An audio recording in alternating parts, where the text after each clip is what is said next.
the way you introduce your name again. The ownership, you own it. It's like if a name was a signature.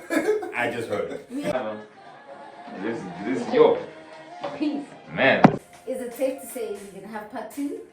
Okay, yeah. Yeah. Part 2? Yeah, yes. Yeah. 2 part 2. Very simple. Welcome to the sisterhood. It's gonna take 9 questions to break the ice. Well, Kind of. Okay, cool. Oh, that's a thick ice, huh? I mean, you have the look, so For real? I'm not surprised. Is it? I look like a star performer? You literally do. For real? Yeah, you do look like an actor. Like this is so good. Hi everyone and welcome back to my channel. My name is Uhmmm and this is Graceful Growth, where we talk everything growth and everything else in between. And as you can see, I have guests today. So I'm going to start this side and then come this side with introductions. Take it away. Hi, my name is Hope Tangata. I'm an actor and stunt performer, voiceover artist, based in Cape Town, currently. Yeah. Oh, my name is Luzuko. Yes. Okay, so before we start, right? I have some sort of an icebreaker, right? Okay. So I have about 9 Break questions. the ice. No context. But if you feel like explaining or elaborating further on that point, then feel free. Right? Okay. So what color would you say best describes you? Yeah. Crazy because I want to say pink. Fuck that, right? But it's even girly though, doesn't it? I mean, but makes like, sense. pink and blue is giving neutral. She's gay and not. We can be Do you there. get what I'm trying to say? Duality. That's what it is. Oh, actually, that's such a. It's giving duality for me. Like, And it is actually my that. star sign, my zodiac sign is Gemini, so. My favorite color is blue. Blue. But every now and then I do like to say purple. Oh. Until one time someone told me that, because I was wearing purple. And they were like, do you know that's the color used to express sexual frustration? Is it? Sexual frustration. Purple, yeah. Oh, that's Then you got me thinking. I want us to explore and expand on this conversation. And this is a genuine, Yes. because, coming from, we are African people, right? And sorry to divert from the no, icebreaking conversation. it's that's the point. Right? Yeah. So for me, I have like straight brothers and stuff like that, but what I've realized is that there's a lot of conformity. If I had to conform as a gay person, I understand how difficult it can be for a heterosexual man in terms of having to stay the course, in terms of, okay, if you like women, you like women. If you like this, you like that. If you are masculine, you have to be masculine. Yeah. But like what I've realized is that coming to university and exploring the world also, it means that people like different things, and the moment you step outside of your community or you step outside of the society, you get to learn about who you are. So I would like to know more with regards to that. Yeah, actually, before learning that, I love, especially when it comes to t-shirts, tops. I love wearing those colors, just because I love them. I never thought much about them. So after you heard this whole sexual frustrations, did you kind of get it? Yes, no, I mean, in a way.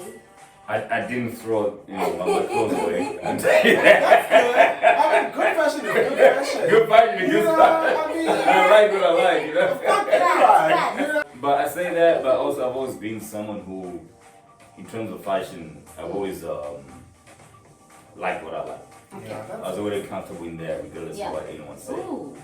So, and I also knew when it comes to marketing, how colors are used in terms of that. So, I didn't allow somebody else's perception of color in another context to define who I am when it comes to color in another context. Yeah, True. sure. Because I feel like my skin, black skin, and purple. They match, like, You understand? So I already knew that that's a good match. It is. I ain't changing that, no. I'm raising this conversation conversation on topic or wanting you to expand on this because you know, understand like the toxic masculinity around men in general. You know, in terms of you know, men are not supposed to be and all of that came into play. You know, all of that men came are into supposed to play. be expressive of how they feel. And so dealing with ingongo, this amateur, the way men can't, you know, you have to get them there, you have to drive them there, like because for me, I appreciate when someone is able to just be who they are. Who they are. Without what the society tells you Yes. who you should be. Yes. Because at the end of the day, the friends, We all the have to family, live life. everyone else will die. Yeah. You'll still be here alone. And now if you travel across the world, you'll meet different people there. And then you will realize that in fact everything I've learned, everything I thought I was, is not actually who I am. And to add on to that, actually, I support you with that. Especially, I know I can't speak for men Of or course. two men Yeah. on behalf of whatever because I'm not a man. But I've realized that some of them mostly, I understand we're all human, right? And we operate from ego, this and that. But it's slightly heightened when it comes to the other gender. And it's also a matter of abantu bazothini, the society, this my mom, my this, my that, you understand? And it takes a lot for someone to actually step out and be like, this is who I am. Exactly. And this is what I want. Right. That's why we have a whole lot of after Mubango kind of vibe. Yeah. So when Yeah. Mubango starts, then see on. Because during the day they are pleasing the society, they're doing this for other people. And it And gets that's tiring. and it gets Eventually. tiring and they actually enjoy being with whoever they with until the doors open. Okay. My intention is to create spaces for all men because I'm a man, you know, in a sense, in terms of I understand the pressures of being a man. I'm a sister right now. Yeah. Yes. But my chat is And- I'm a man at core, so I understand because I was subjected to that also like at some point. I have brothers as well, you know, they are straight and proclaiming as, you know, straight as well.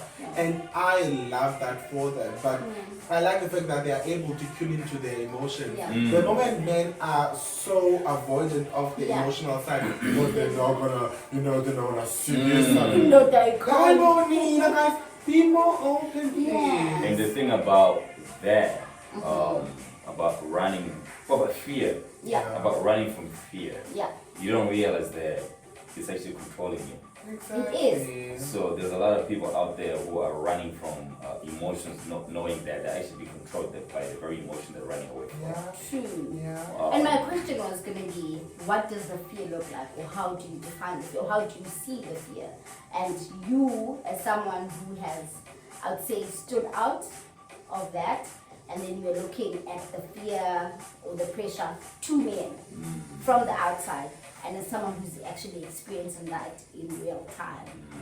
Well, How does that look actually, like? this is actually a very That's a really good good question. question. Yeah, Yeah. And one that I think I've had, but you don't have the words to put out there. So Okay. for you asking that, like, I'd also love to hear that. Again, I've always been gay all my life, but like also growing up in a sense of being subjected to having to act a type of way as a man Yeah. or as a boy. For me, the fear was the fear of acceptance in terms of you need to confine, Yeah. you need to fit in somehow. Yeah. For me, my experience was I tried to fit in with a girl, I Yeah. tried to fit in with a guy, didn't work either off because for me, with females, my experience was they would accept me until a certain time. In terms of like, I'll be friends with you, practical example, I'll be friends with you until we get into a fight or an argument. Oh, yeah. Then you bring out my homosexuality. Oh, okay. Right? So it meant it was tolerance. You tolerated me in a way, but I never felt accepted by straight men because they would always point out the fact that I was gay. Do you get what I'm trying to say?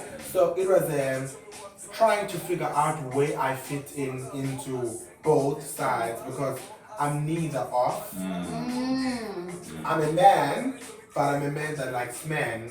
So I'm not him.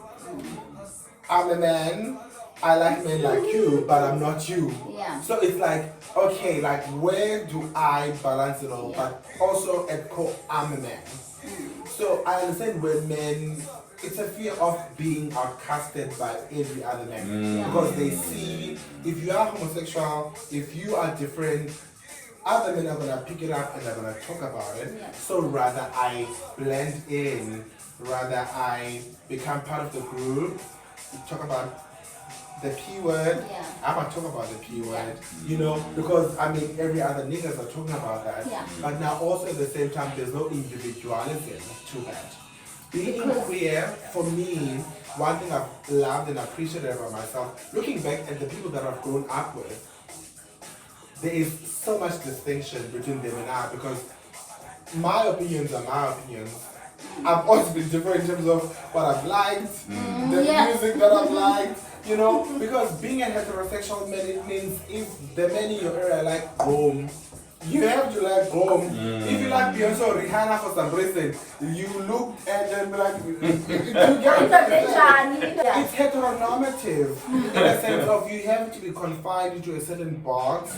There's no allowing of, you know, you expand. It doesn't mean you liking other things. It means you are anything else or you are less of a man. What I'm realizing with a lot of men, the reason why they are not able to express their emotions is because they are so used to the confinement of, you know, if other niggas like this, so I have to like this. Yeah. You know, but like for me as a queer person, I like the fact of freedom. Yeah. Where I was able to say it out loud, well, I love That's Beyonce. such a great way of putting it. It's because they succumb to the pressure of like men around them and they forget themselves. That's why we have so much toxicity because they don't know themselves like that. One thing that, and I don't know if I should pose this as a question or just as a statement, Okay. but just to put it out there Yeah. because I found it interesting, right? Yeah. He mentioned that at the end of the day, he's still a man, Yeah. right? Now, men in general, you know, we are taught to, or we are raised to keep our emotions intact. We're not really taught to express our emotions. True. So I wonder if that still happens regardless of sexual preference. Whether you even still as a man, but you know, with your sexual preference, you still get to experience that, where your emotions still have to be, you know, intact, and you can express yourself. Yeah. Because I think one of the other things that heterosexual men get wrong about queer men Yeah. is that they're emotional, Women. Yeah. and therefore they equate them with women because they are just as emotional as who. Yeah. Women. But that is looking from the outside. We don't know that for Yeah. sure. Yeah. Yeah. You know? I mean, I feel like for me, my answer would be like we spoke earlier in regards to therapy for me.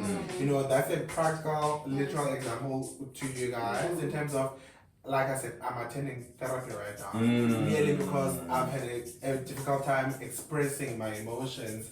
Because in as much as, yes, I'm a queer man and stuff like that, me expressing myself was not a walk in the park. Like, I always feel offended by someone that thinks that being gay is a choice. You know, because at the end of the day, this is how I've been from the moment I knew how to feel, Yeah. in a sense. So had I wanted to like women, if I was given a choice by the universe or God, either to choose women or to choose guys, I would have chosen women.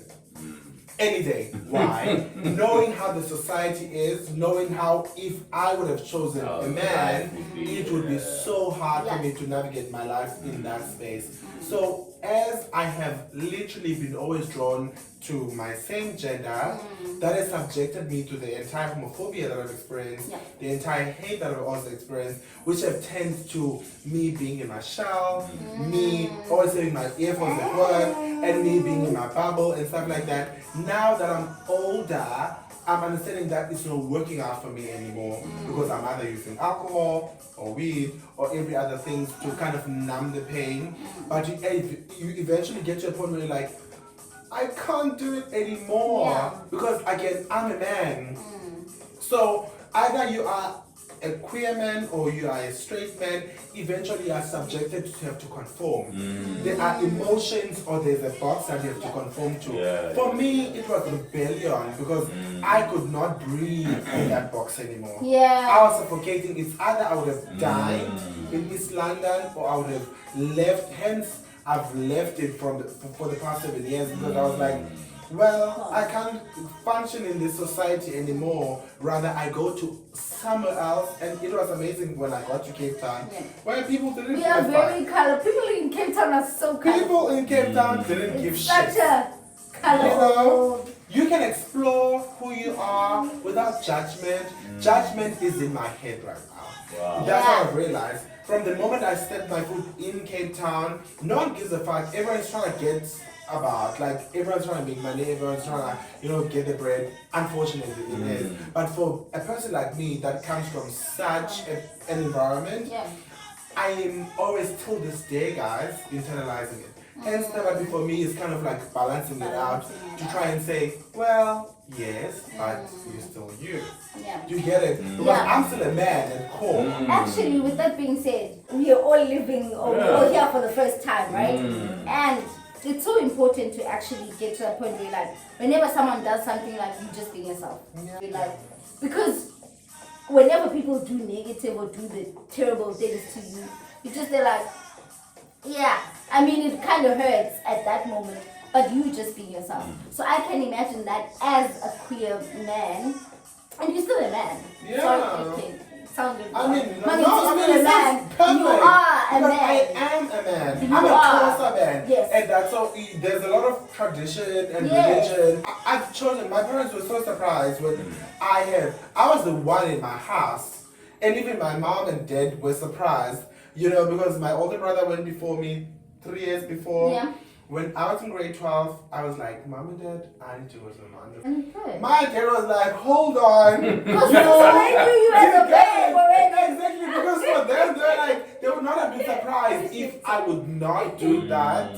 Initiation school, whatever. But for me... And they had accepted it. They have accepted it at that point. Okay. But for me, it was a matter of, I am a Xhosa man. At core. I may call myself girl, honey, yes, honey, da. It's just, it's a lingo. But at core, I am a man at core. But at the same time, it's a matter of, I'm a queer man. So in as much as I may be a man, but I have gotten to, manage to balance your roles with that being a role. man. Because I feel like growing up, there was never a space to allow that to coexist. But now And I'm if realizing, you're queer, it's like you're not a man. exactly. Yes. But I'm queer and I'm a man. And for me, when I came back from initiation school, my dad, said something that really touched me till this day, where he was like, Olona, my second name is Lorna, by the way. So Olona has Such a always, cute name. Olona has always been a man before he even went to the mountain. Because a man doesn't define going to the mountain. And I feel like with a lot of Xhosa men or a lot of traditional men, they think that you become a man because you went to get circumcised. But it's your mindset. Being an adult, being a man, is your mindset. It is. Unfortunately, because now sexism comes in with thinking that women are inferior in a sense of, well, because of my gender, automatically women are inferior. But unfortunately, being a man, how you are a protector, how you are a provider, and still a listener at the same time. In terms of dominance is the thing, in terms of you are the protector of the house, but you are the head, but she's the neck. I'm glad you put it that way, which is sexism and the because you being a man does not really mean you all that. It's the and actions. Unfortunately, in our African setup, men are set up to be the heads. But sometimes the head doesn't really work as the head that without the neck. Or sometimes, even if they do, they lack the emotional side of things. Because sometimes, there are soft skills in life. And that's where women are. Soft skills. I'm going to look at you and see how you think. I'm going to look at you and see how you feel. Those small things. And men don't really, because they were taught with indoor can. And when someone says indoor can, whenever you face emotions as a guy, and they are sad emotions, let's go there. You will not cry, you will not express them. And that is why, I'm sorry for saying this, but that is why we have so much GBV, besides all the other aspects, or the other reasons for That one has a lot of aspects. It does have a whole lot of aspects. But Yeah. I feel like the core of it, besides everything else, Mm. comes from men that don't really know how to express themselves. Because if you love me as an African man, Also comes abused men. black, also. yes, Yeah. yes, you understand. You like Yeah. me, you don't really show it. You can't really show the soft side of the love. But whenever I decide, you know what, I'm leaving this guy there, that's when you're gonna show me, you're gonna come grab me, you're gonna come beat me up. Instead, you should have shown that in the soft way, for me not even think So- about. With that being said, I think it's safe to say we're going to have a part 2. It's been great. And above everything else, always remember that the cow fair at Tanko. The cow fair.